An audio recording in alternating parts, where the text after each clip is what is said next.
Hello, everyone. We are All right, back I'll rise for again. the jury, please. As the jury is making their way in, you can visibly tell that Darrell looks to be quite annoyed here.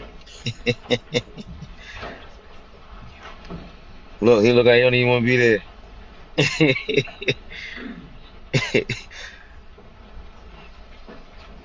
A good way that he didn't have to be there is if he didn't commit this crime. I told y'all before, he's always crying, leading, when the state is asking questions. Well, what led you to go down at that parade to kill those people? What led you? You always talk about leading. What led you? Everyone, please be seated. Statement called to next witness.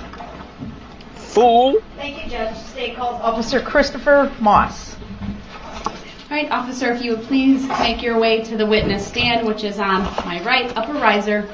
When you get there, please remain standing, raise your right hand, and my clerk, Teresa, who's on my left, will swear you in. Do you solemnly swear that the testimony you're about to give shall be the truth, the whole truth, and nothing but the truth, so help you God? I do. Thank you, sir. Please have a seat. Thank you. First thing I will ask you to do is to state your first and last names for the record and spell each. First name is Christopher, Christopher. Last name is Moss, Moss. Thank you. Go ahead, your witness. Thank you. Good afternoon, sir. Good afternoon. How were you employed? Currently employed with the City of Waukesha Police Department. How long have you worked in law enforcement? I've been a sworn law enforcement officer for 14 years. All of your time was spent with the City of Waukesha Police Department? No, ma'am. Who else did you work for? 6.5 years was spent working for the City of Oconomowoc Police Department, and a year, or just over a year, was spent working part-time for the Village of North Prairie Police Department. Were you working for the City of Waukesha on November 21 of 2021? I was. Do you recall participating in the Waukesha Christmas Parade that afternoon? Yes, ma'am, I do. What was your role, please? For that event, I was tasked with the City of Waukesha Police Department's Honor Guard unit. Specifically, I was part of the Color Guard, which is the group that leads the parade carrying the American flag and the state of Wisconsin flag. And you were there right at the beginning of the parade, correct? Yes, ma'am, I was. Do you remember about what time the parade kicked off? Approximately 4 p.m. Did you march the entire route of the parade? I did. Did you complete the parade? Yes, I did. Without incident? Without incident.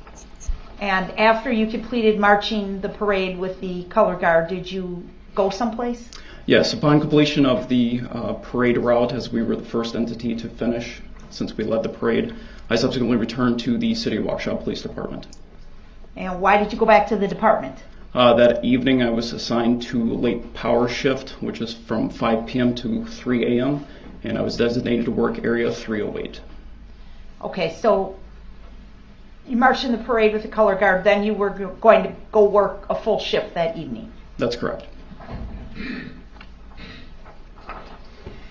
As you were back at the police station, what do you recall happening? As I was changing out of my Honor Guard uniform into my duty uniform, I heard multiple police sirens emanating from the downtown area. I subsequently checked our reporting system and observed that there was a call for service that officers were responding to in emergency fashion, reference a subject with a knife. And where was that response directed to? What location? I believe that response was directed to the area of Frame Park in the City of Waukesha. Did you do anything at that point? I was still technically off duty, so I continued to get dressed quickly in the event that they needed additional resources to that location. And did you ever get called to that location, sir? No, I was never called to that location. What happened next? As I continued to monitor my handheld radio while still getting dressed for duty, I heard via our primary channel fellow officers screaming hysterically on the radio, requesting people to respond to the downtown area and the parade route. What did you do? Got dressed as the fastest I've ever gotten dressed before, and subsequently sprinted out of the police department, entered a fleet, and responded in emergency fashion to the downtown area. Specifically, where did you go? I arrived in the area of Clinton and Main Street. And can you briefly describe for us what you saw when you arrived at that intersection, sir? Upon arrival, to describe it was just absolute chaos.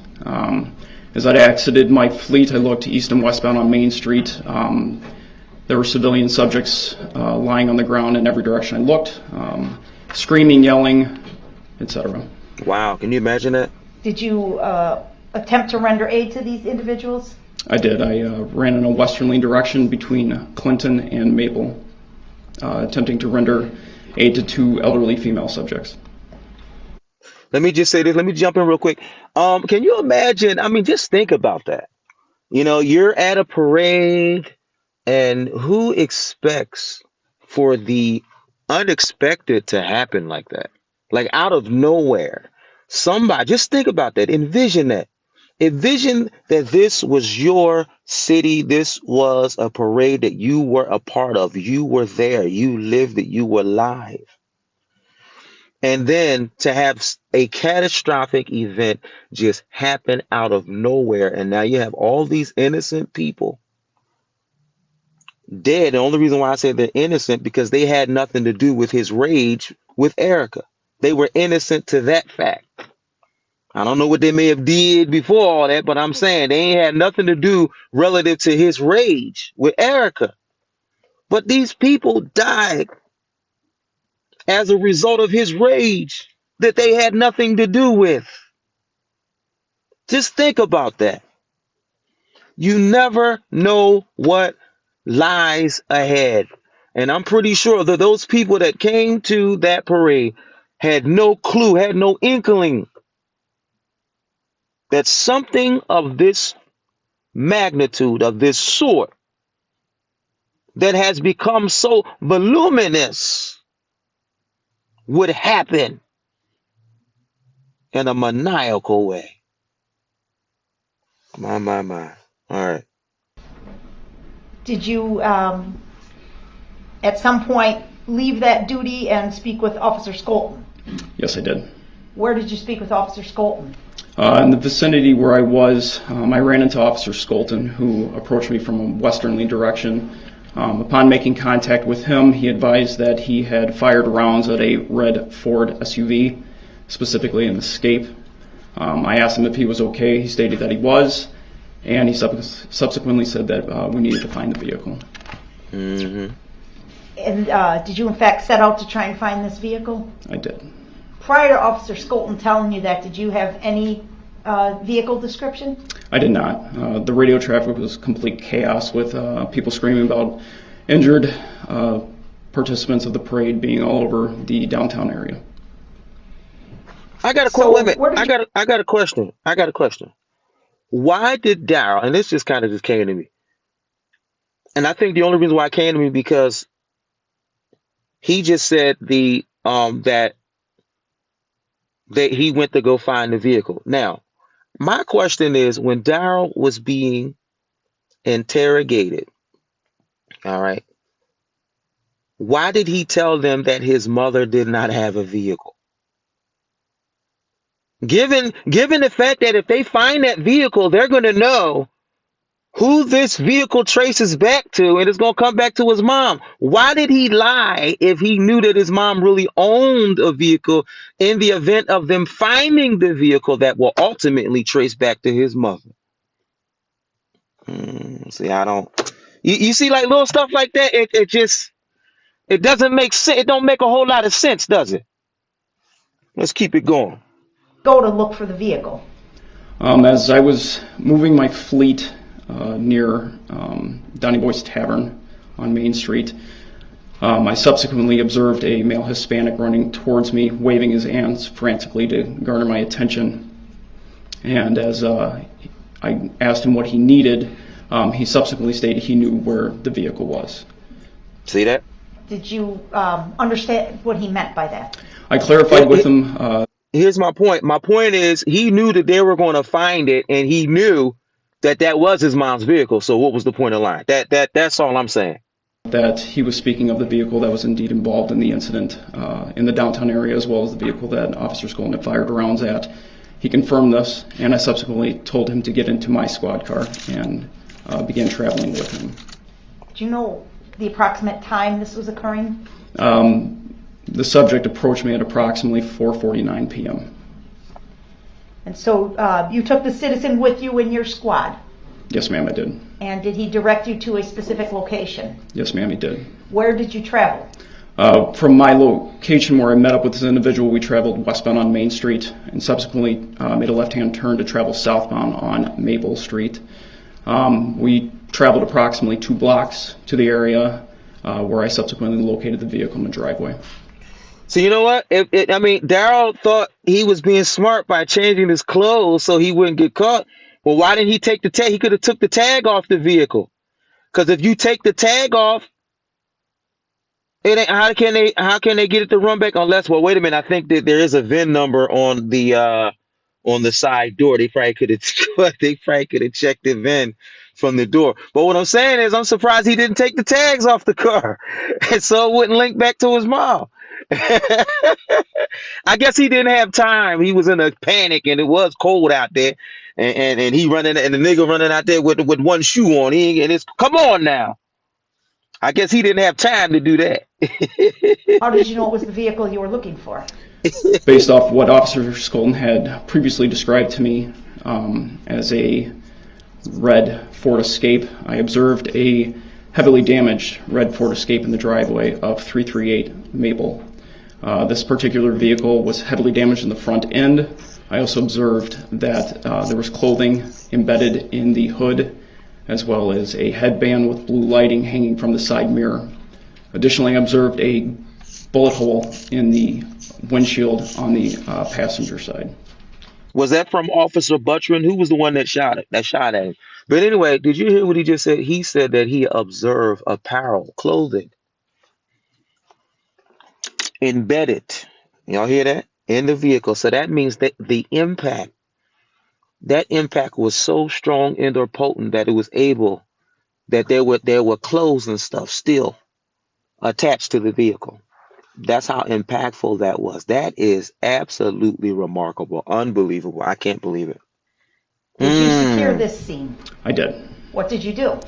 As I exited my fleet, I drew my firearm to clear the vehicle to ensure that there was nobody in there. It was clear of persons that could potentially harm me based on the information that I had garnered up to this point.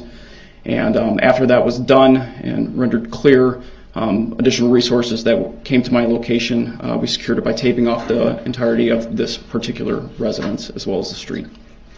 When you cleared the vehicle, were there any subjects present inside the vehicle? There were not. After you had secured the scene, did you have an opportunity to take photographs of the vehicle? Yes, ma'am, I did. And what device did you use to capture these photographs? So each of our City of Waukesha police squads are assigned a cell phone. I believe this one in particular was an iPhone. We utilize that to capture photographic evidence as well. So I utilized the cell phone from the squad. All right, I'm going to ask that exhibit number 99 be put up for the witness, please. Mm-hmm. Go ahead. Sir, do you see exhibit 99 on your screen? If not, it'll be up in a minute or so. Just let me know, please. Yes, ma'am, I do. Pull it up, Okay. let the jury Do see you it. recognize that photograph, sir? Yes, ma'am. What do you recognize the photograph to depict? It depicts a heavily damaged Ford Escape in the driveway. And where is this location? 338 Maple in the City of Waukesha. Is this a photograph you took Yes, ma'am, I took this photograph. using your iPhone? Yes, ma'am. Okay. Move to admit permission to publish, Your Honor. Let the jury see. Exhibit 99 is received. Permission to publish is granted. The objections overruled. Why would you object to? Don't the jury need to see what's being alleged? So why are you objecting when they say permission to publish? Why are you objecting that? The state's request for them to publish that. You don't make sense. That's why it was overruled.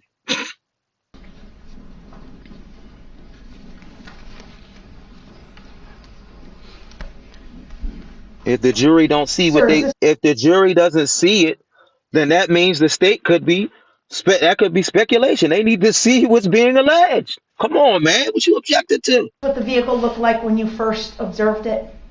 Yes, ma'am.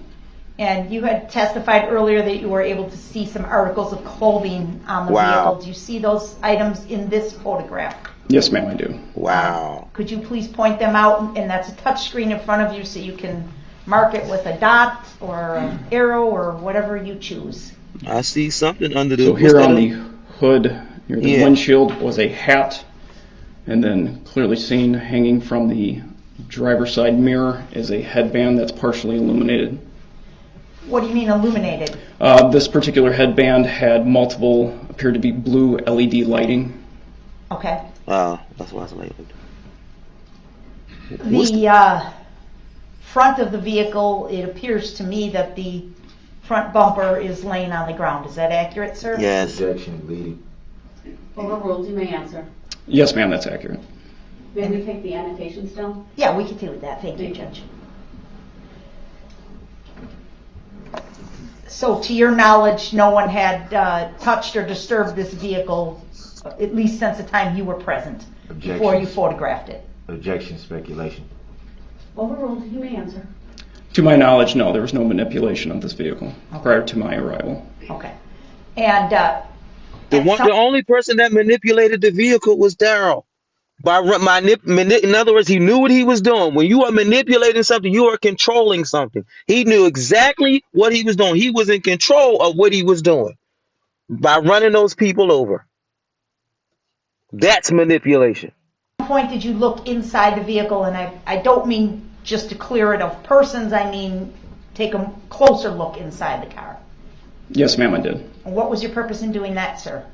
Due to the nature of what was happening and the exigency of trying to identify who may have been inside the vehicle, I did locate documentation of identifying in nature. And do you remember the name on that paperwork? Yes, ma'am, I do. What was the name on the paperwork inside the vehicle? The name on the paperwork inside the vehicle was one Darrell Edward Brooks, Jr., male black, date of birth 2/21 of 1982. So now they found what was in that vehicle. See, this goes back to what I was asking before. What was the purpose of lying, saying that your mother didn't have a vehicle? So now they haven't even ran the tags on the vehicle yet, but now they see his identification that was left in the vehicle. So now we got the person in question. All right. And now the person in question's name matches who we got. Oh, let's run the VIN on the vehicle to find out who the vehicle belongs to. Let's see if we can debunk him relative to all that BS that he was saying in the interrogation room. Come on, man. In fact, was there more than one piece of paper inside the vehicle containing that same personal identifying information? Objection, speculative. That ain't speculative. Overruled, the witness may answer. Yes, ma'am, there was more than one item. So I they don't found. see a front license plate in this photograph. Do you, sir? No, ma'am. Where's the license plate? May I draw? Yes. It was determined later that this is actually the license plate Okay. on the front. Not from the photograph, but from your recollection, was the rear license plate clearly visible? Objection, leading. Overruled, the witness may answer. Yes, ma'am, the rear license plate was clearly visible on the vehicle. Did you attempt to run the license plate for this vehicle? Yes, I did via police radio. See, that's why I said if Darrell was smart, how come he didn't take the tags off? But then again, it was cold out there. It was cold. He had time. Well, here's my point. So now, I just said that. Now they're going to run the tag. Once they run the tag, it's going to tell them exactly who this vehicle belongs to. Roll the tape. What information did you learn about the registration of this vehicle? The vehicle displayed a Wisconsin registration plate of A. Adam D. David P. Paul 9256, which listed to a Don L. Woods out of the city of Milwaukee. Wow. Do you remember the approximate location of the street where Don Woods lived? Objection, hearsay. Ain't no hearsay. Irrelevant. Overruled.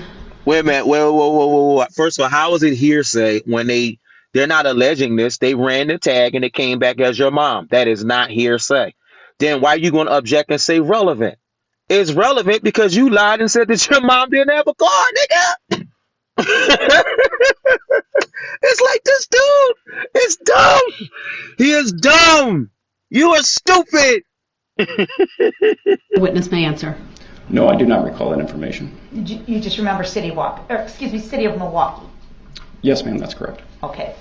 And the vehicle was registered to Dawn Woods Yep. solely. Objection. Leading. Ain't no leading. Relevancy. Who's it related to? Your mom. That's who it's related to. It's relevancy because it's your mom's vehicle. You said your mom didn't have a car. Your mom is Dawn Woods. Or should I say Enabler Woods? The objections are noted. I'll sustain as to the form of the question and ask Attorney Upper to rephrase. Was the registration only in one person's name?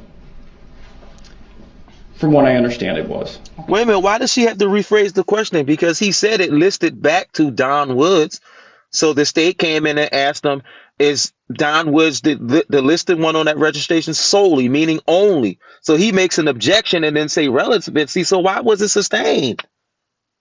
Come on. I just think Doro just giving Darrell just a little leeway just for the record to make it seem like, well, you know what?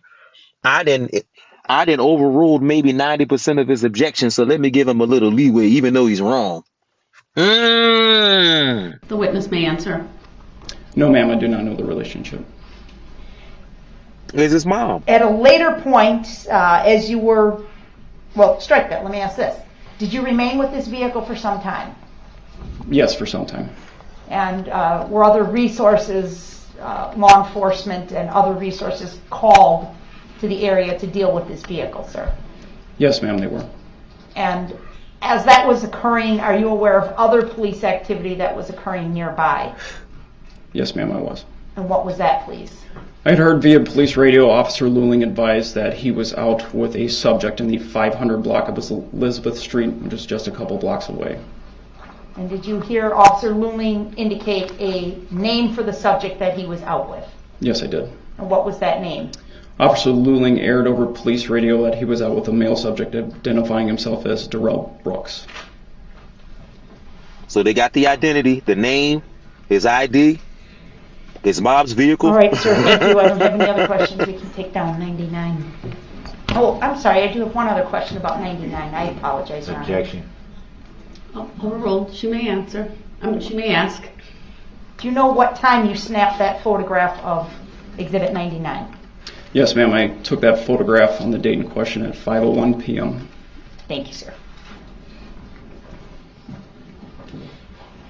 All right, thank you. You're cross, Mr. Brooks. Here we go. Get your popcorn, y'all. Watch this clown ask stupid questions. You stated that you were flagged down by a Hispanic male running at you waving his hands. Would that be fair to say? That's correct. Do you recall his name? I do. And would you state it for the jury and for the record? His name is Abel Liscato. And do you recall if Mr. Liscano gave you any additional information during your traveling to where the vehicle was located? I don't understand your question. You stated that Mr. Liscano got into your vehicle and you traveled to where the vehicle was located. Is that fair to say? That's correct. Did you learn any additional information from Mr. Liscano? How do you say it? Liscano. Liscano. Did you learn during your travel to where the vehicle was located? Did you learn any additional information from Mr. Liscano? Not while we were traveling to the vehicle. So you traveled to the vehicle in complete silence? No, he was trying to direct me with the location of the Where the vehicle red was. Ford Escape. Did he say he saw anyone driving the vehicle? Objection, hearsay. That's definitely hearsay because Liscano is not there to confirm that. Sustain. Let's go back. Driving the vehicle? Objection, hearsay. Sustain. Exactly. Okay, so we're basically learning that, we already know he's not an attorney, but this is like the stamp of approval that he's not a real attorney, becoming based off of what he's asking. So all he told you was where the vehicle was. He didn't tell you if he saw anyone driving it? Objection, hearsay. Grounds. The witness may answer the question as long as he does not answer with hearsay. Go ahead. But it is going to be hearsay. Can you restate your question, please? So all that the Mr. Lascano already told you was the location of the vehicle, not if he saw anyone Objection. driving? I Hearsay. object. That question calls for hearsay response, Your Honor. I would agree hearing that again. Sustained. Exactly. It's not working, Darrell. Give up. Did he at all tell you that he saw someone in the vehicle? Objection, hearsay. Wow. So wait a minute. Sustained. If he's okay, so if he already asked basically the same question and it was overruled, then why would you go back to ask the same question knowing that you're going to get the same response? I just don't understand the psychology of Brooks, man. I don't know why his mind thinks like that. Like, does he think Judge Durrell's going to change her mind after a ruling and say, "Oh, sustained"? Like, come on. Why does he do that?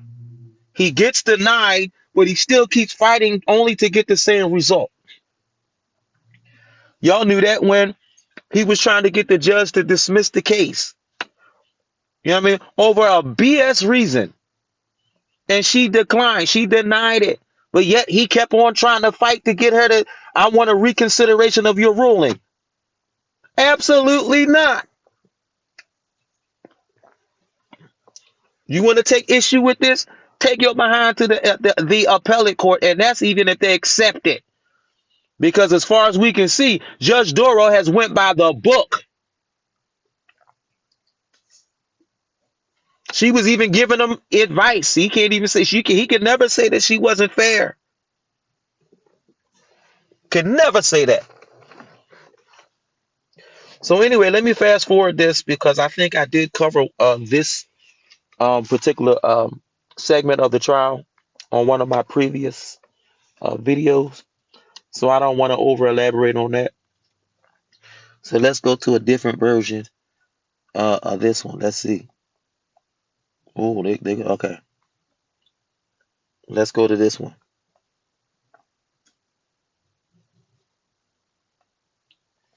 So he's sitting there awaiting the judge. I mean, I just think it's ridiculous. This whole trial was turned into a caricature. Oh my God. But he's the one that did it, turned it into a circus. And there's an old saying, anytime you got a clown, you better expect a circus. And that's exactly what we got throughout the duration of this trial. And it's really awful that the families, these victims had to endure this caricature, had to endure this farce. The whole thing was a farce. It was a circus. Everything was buffoonery that was coming out of his mouth. Look, you ain't got no hairline. Look at him hitting his head, trying to feel for a hairline. I told you ain't got one. No different than you having freedom, because you ain't got that either.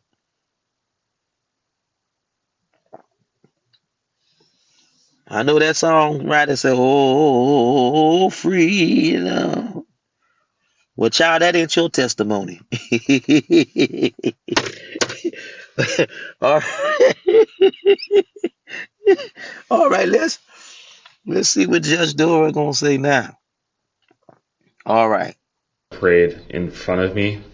To my right was the Milwaukee Dancing Grannies. To my left was a group from the Catholic community of Waukesha, and there was a break in the parade right in front of me, an opening. I heard the crowd become more excited than normal. So I felt like something was coming, but I didn't know what. Didn't know if it was a unusual parade thing or what, but people became more excited, so it kind of grabbed my attention. Then I realized something wasn't quite right. I could see a vehicle traveling from the east to the west. At first I could only see the top portion of the vehicle, from maybe the windshield up, because there was people obviously standing along the route, so they kind of obstructed my view. But I could see that the vehicle was traveling at a much faster rate than any of the other participants, so clearly something was wrong. Could you describe the vehicle for us? At first I could only tell that it was probably like an SUV, because of, again, my vision was obstructed by the people that were standing watching the parade. As I got closer, I could see that it was a red Ford Escape SUV. Wow. And you know what? It's the jury that is sitting there listening to this. You don't think they're devastated? I mean, these are not even their family members, but you can imagine how they're like taking this, seeing the evidence, having a jury view, all the evidence against him, like he actually did this, and then they see him being a buffoon during the trial. He had absolute no chance of winning this. I mean, I think even on appeal, like even they probably feel. I bet you that the appellate court feels for the families. Like, nah, don't come to us. We ain't flipping nothing for you. What happened as the SUV got closer to you? As it got closer to me, I could hear that the engine was revving very high. The RPMs were much higher than normal, almost like it was maybe in the wrong gear, or there was something mechanically wrong with it. It was revving, like I said, revving much higher than a typical car. It definitely grabbed your attention. Wow.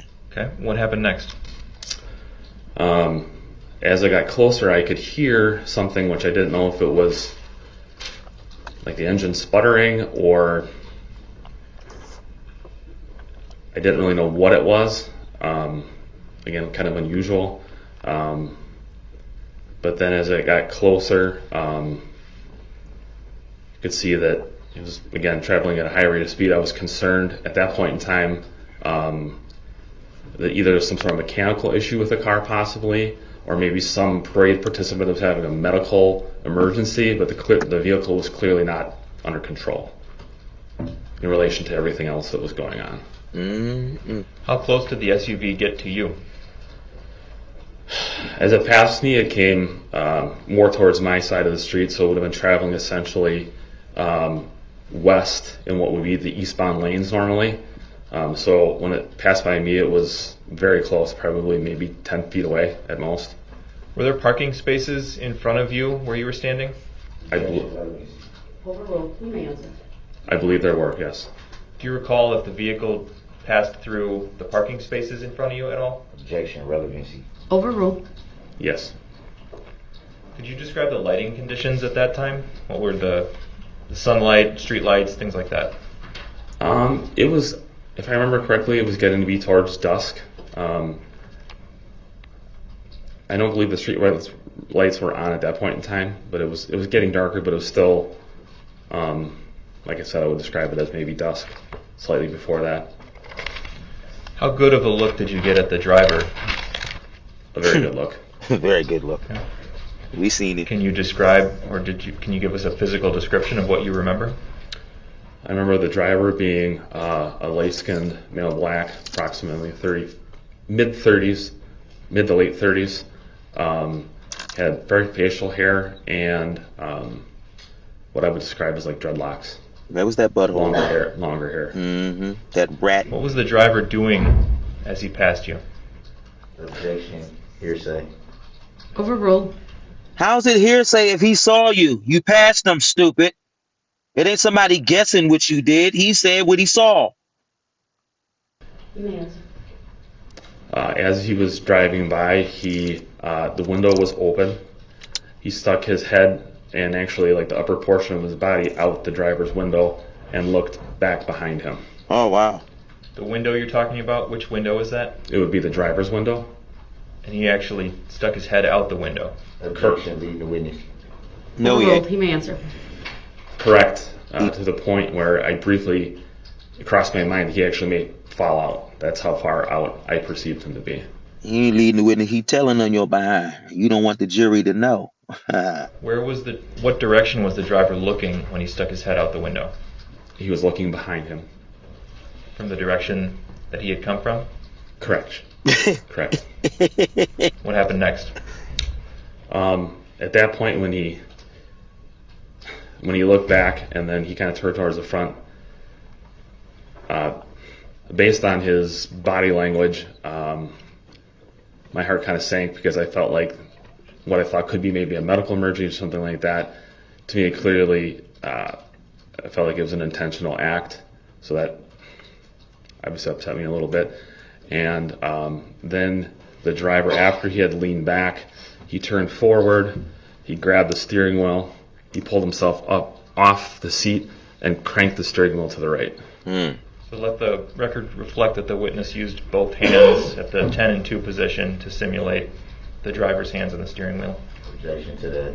No objection. Overruled, the record Shut will up. reflect. What happened as the driver cranked the steering wheel to the right? Unfortunately, when he did that, he essentially steered the vehicle across the parade route at a diagonal angle directly through a group of people that were walking with the Catholic community of Waukesha. Based on your memory of where those people were in the road and the SUV's path of travel, what would have happened if the SUV had simply maintained a straight path instead of veering to the right? Objection. Speculative. Overruled, he may answer. I believe that there was a gap between where the Catholic community from Waukesha were standing and the parade spectators. So there should have been an open alleyway if he would have went straight. What happened next?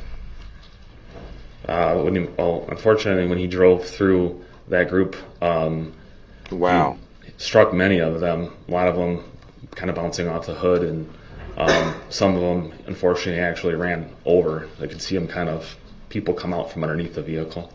He started off, I mean, just think about that. Like, who says that? He drove through.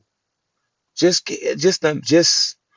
imagining that, trying to digest that just doesn't even sit well. Like, he drove through. He drove through that parade. Killed a dozen. Wow. Oh.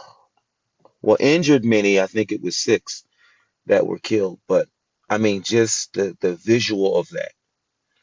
I can't even imagine. Did you see the vehicle at any point attempt to strike the word attempt? Did you at any point see the vehicle slow down? Objection. Speculative. Overruled. No, not at all. Did you see brake lights? Nope, none. Did you hear a horn honking? Nope, not at all. I'd like to put up for the witness only, please, exhibit number 133. Go ahead. This is a 5-second clip. It's cleared now. We're going to just play it for you once. Let me know if you recognize what you're looking at after you watch it, okay? Objection. Hearsay. Overruled. Okay.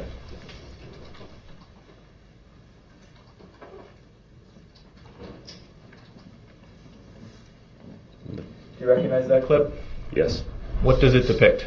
That depicts the red The vehicle in Ford Escape question? traveling through the closed parade route from the east of Maple through that intersection with Maple on Main Street to the west, very close to where I was standing. Does that video accurately depict the events as you saw them unfold that day? Yes, it does. Move exhibit 133 into evidence and ask to publish. The jury gonna see this. Hearsay. Overruled, exhibit 133 is received. Permission to publish is granted. We can just wait for the bailiff to give me a signal. There's a delay to the monitors in the jury box. Okay. Darrell probably liked that delay because he been trying to delay court. That was his whole gambit. Stall and delay. He liked when they had delays, when there was something wrong with the technical system. Could you just tell us which part of the screen does the SUV enter? Objection, leave the witness. It ain't legal. Overruled. It enters from the right side of the screen and progresses across to the, essentially kind of the left side of the screen. Okay, let's play this once then.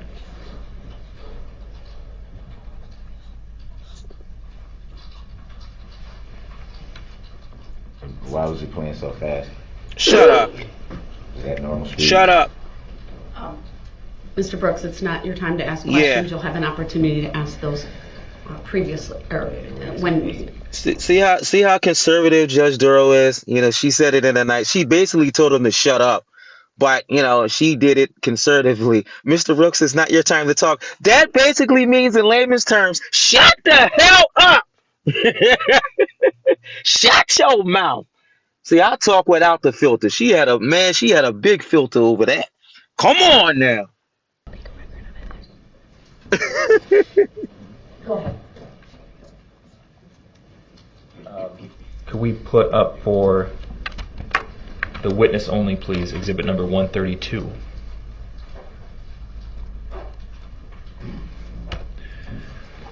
So same concept here. I'm just going to play a few seconds for you. You let me know if you recognize the area depicted in the video and what happens as it plays.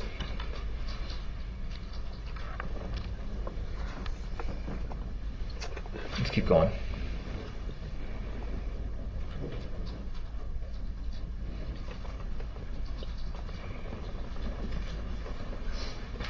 Okay. Do you recognize that video? Yes. What does it show? It shows the same red Ford Escape SUV that I've been talking about come in from the right-hand side of the screen across to the left-hand side of the screen, striking at least one person there. And do you see the vehicle changing position in the road towards the end of that video? Objection, leave the witness. Overruled. Can I see it again? Sure. For the record, how long is this clip? It is 11 seconds. Thank you.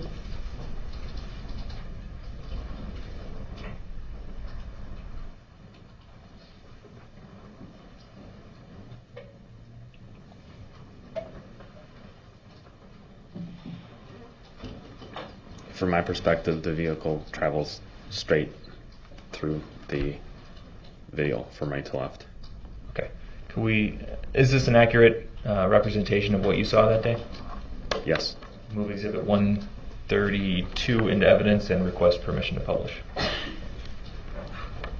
Exhibit 132 is received. Permission to publish is granted. That means the jury is watching.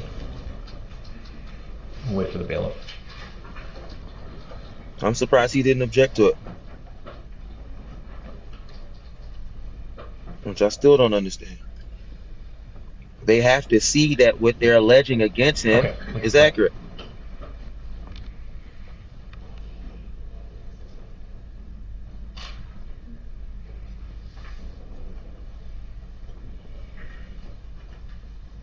The jury deliberates on the facts. I'd like to go back to the 6-second mark. Or at least they're supposed to. They're not supposed to do it on sympathy or empathy like Darrell wanted and or expected. Set it to 40%, please. And play from there. Go ahead.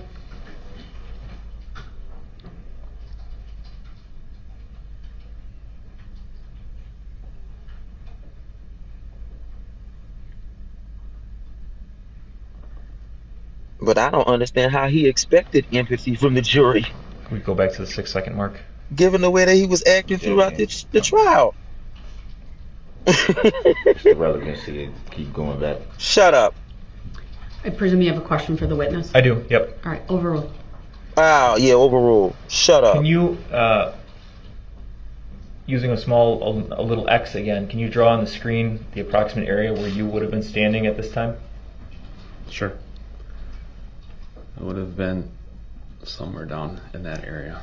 Okay. So the sidewalk running kind of up the middle of the screen here, that'll run into Maple, Yes. and then you would be on the other side of Maple. Yeah. Overruled. His answer may stand. Just caution the state about leading questions. Thank you. Do you know what side of the street this camera is on, north or south? This, Overruled, he asked if he knew. this camera would be on the south side of Main Street.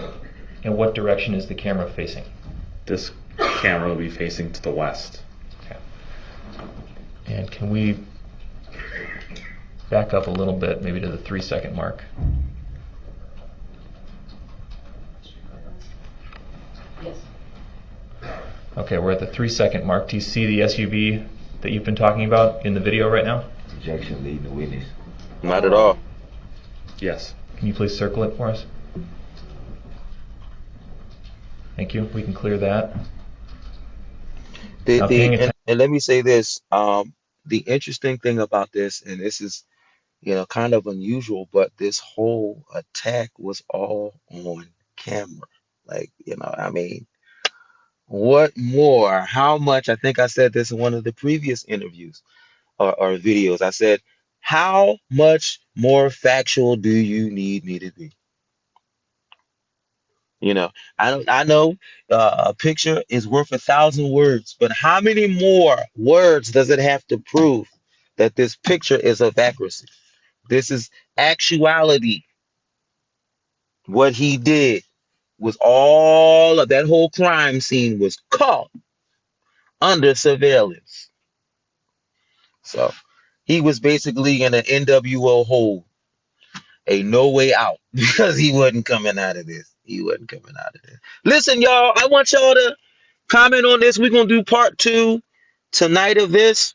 We're going to capture some more. I know that I have been slacking relative to my production video content regarding this idiot and or buffoon or all of the above. But I will be uploading a lot more content involving this buffoon in the person of Darrell Edward Brooks. Years ago they would say in church, they would say, "Ain't God good?" Well, I would say, isn't it good that Darrell was put away and he could no longer exit his cage? Even somebody said, "I'm waiting on the manifestation of his mother to be in there." I know that's right. Touch your neighbor, say, "I know that's right." Oh, my. Listen, I want everybody to tune in. We're going to do part 2 and upload that tonight, and we're going to talk about it. God bless you. Thank you for listening. Leave your comments on this one.